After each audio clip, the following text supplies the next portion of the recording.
So because Halloween is right around the corner, I would like to share a real life ghost story. I actually have quite a few real life ghost stories.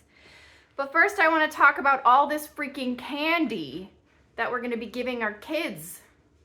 So my oldest is 11 and she was like razzing me the other day about being the mom that's going to hand out popcorn and raisins for all the kids who trick or treat. And what's funny is I was actually considering handing out little bags of popcorn and pretzels this year because I don't like all the candy. But then after she was like poking fun, I was like, oh my God, she knows me too well. So I opted for the organic candy instead. Yes, it's still candy, it's still sugar, but at least it's the organic candy. But the problem that I have is like, our kids are gonna go trick or treating because like it's a holiday, it's fun. We like to do these things because they're fun. And they're gonna end up with all this really trashy, toxic candy that's not good for them. And this is really just the kickoff of like the sugar season, isn't it? Because then we've got, so Thanksgiving is a little more tame. There's some pie, but it's not that big of a deal. But then Christmas, loads of candy, and then Valentine's Day and loads of candy. So it's just like boom, boom, boom, boom, one after the other. Like, oh, well, all their birthdays were in August, so they all had treats and cake. Oh my God. Like, I feel like everywhere we look in this society, there's like junk food and sugar spilling out of every corner. And sometimes I just don't know how to deal with it. But yeah, at the end of the day, we're gonna let them have some treats because I don't know, that's just how it goes. So yeah, ghost story. I have a lot of them. I don't know why I'm picking this one particular story to tell you guys, but true story. Everything that I'm telling you is true, really happened the way that I'm telling you that it happened, or will tell you that it had happened. So I guess I was probably like 22 and I was driving from Minnesota to upstate New York because I was going to go visit a friend. And so as I'm driving through Michigan, so the Great Lakes, for those of you who don't know, they get some gnarly, really, really fast snowstorms. They call them lake effect storms. A lot of places get them, but it's like where this giant snowstorm comes on really, really, really, really fast. And I knew that a snowstorm was coming, but I didn't fully anticipate just how bad it was going to be.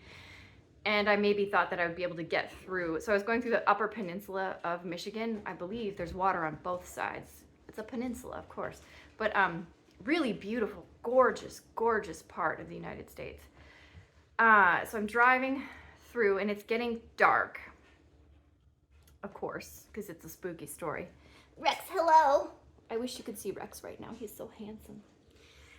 And so yeah, it's getting dark. The snow starts to come on, and then it just I cannot believe how heavy. Uh-oh, dog's barking. How quick and how heavy the snow comes on. And I'm driving through. I'm by myself, of course.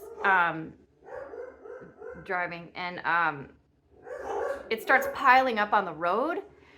And it gets to the point where I can't see, boys, be quiet, where I can't see the lines of the road. And I'm kind of freaking out a little bit in this really shitty car, very old Toyota Camry, beat up, not a good car for the snow. And there was nobody else on the road because everybody else had the sense to not be driving. And it was really terrifying because I couldn't see the lines anymore. So I didn't know if I was going to go in the ditch. And I come up on the left, there's a creepy old motel. And it looks like on the, so if you're like facing it to the far left, there's like a bar. And that's where you go check in and get your room. And then to the far right was where the line of motel rooms were. And it was dark, it wasn't well lit over there. It was well lit over on the side where the bar was, where you would get your room. So I went in and I got a room. Nobody else was in the motel. Zero other people. God, I can't believe this stuff I did by myself back in the day. And so I go over, get my room, and I'm like, phew. So it's like, it looks like nobody had stayed in the room that I was in for a very long time because there was dead flies everywhere. Like I had to shake the bedspread off to get the dead flies off of it. And it was very dated, very like 1970s decor. Had kind of a stinky, dusty, old smell to it. But I was just glad to be off the road. And so I'm like going about my business, getting ready for bed. Was doing a little stretching at one point in front of the TV. And what was weird is I started hearing very, very, what clearly sounded like somebody above me, like walking around with heavy boots. And so I'm assuming, okay, well, maybe there's like a second level and someone's living up there. Because sometimes, you know, businesses, small businesses will do that where the people live above.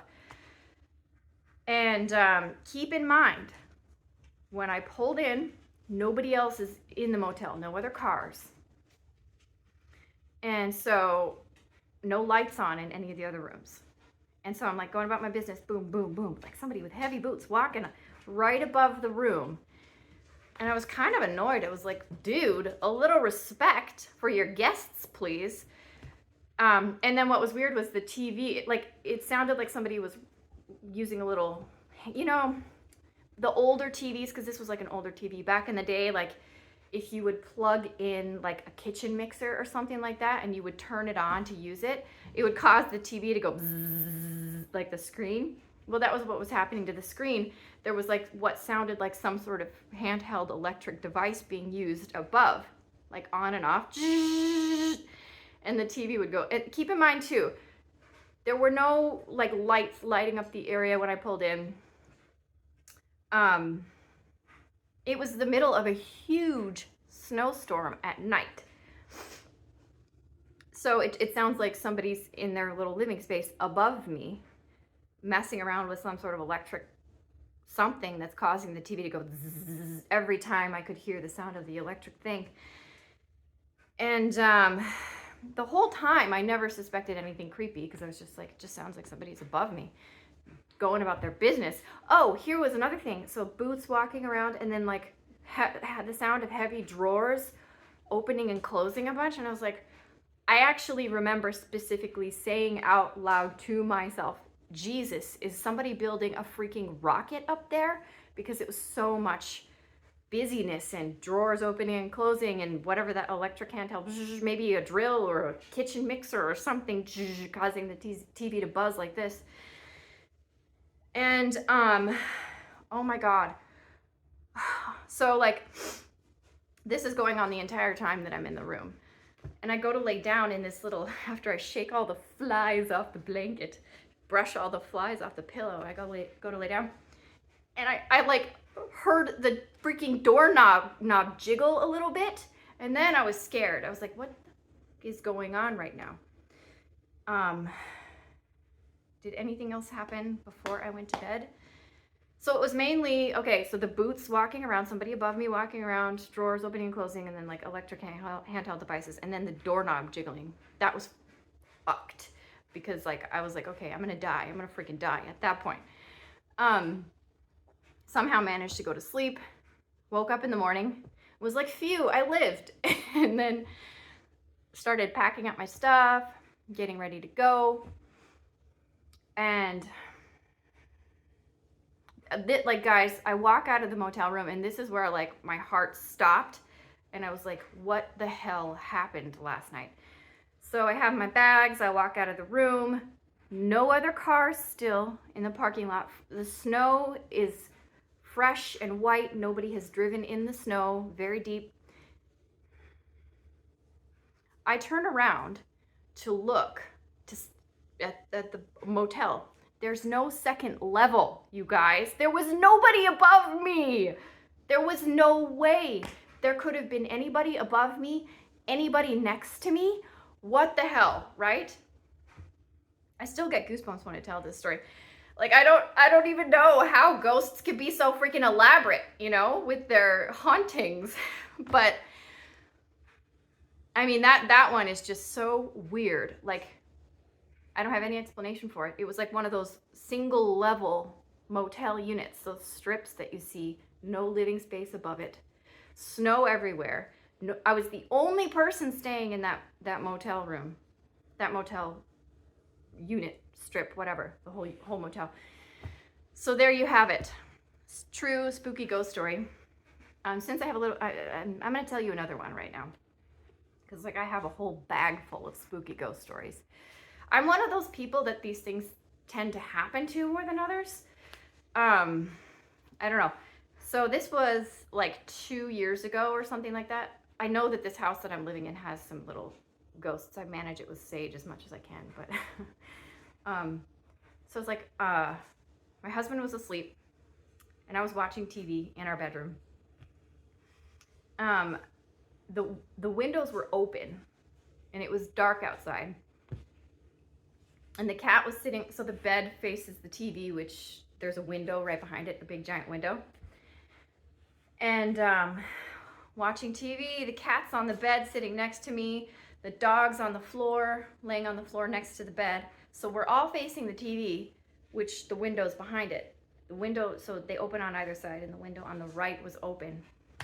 And the cat and the dog both start looking at the open window, growling. The cat puts its little hackles up, so does the dog.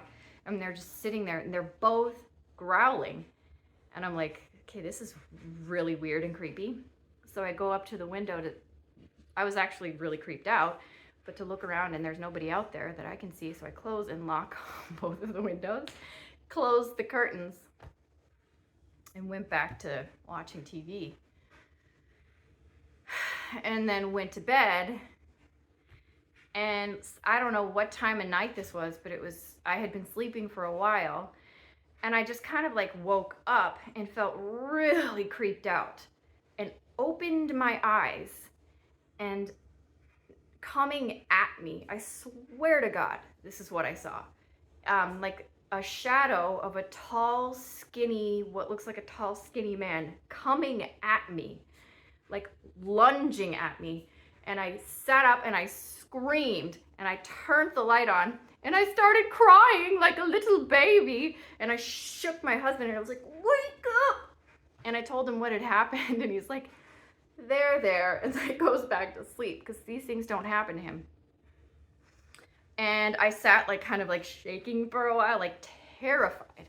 So I think that there was some creepy ass mofo out the window that came into my room. I totally believe in these things. And the cat and the dog saw it and trying to mess with me while I was sleeping. So yeah, there's my spooky ghost stories for now. I hope you have a great Halloween. Don't eat too much candy because you'll get an IBS flare-up and start farting all over the place. And have a great day. Bye.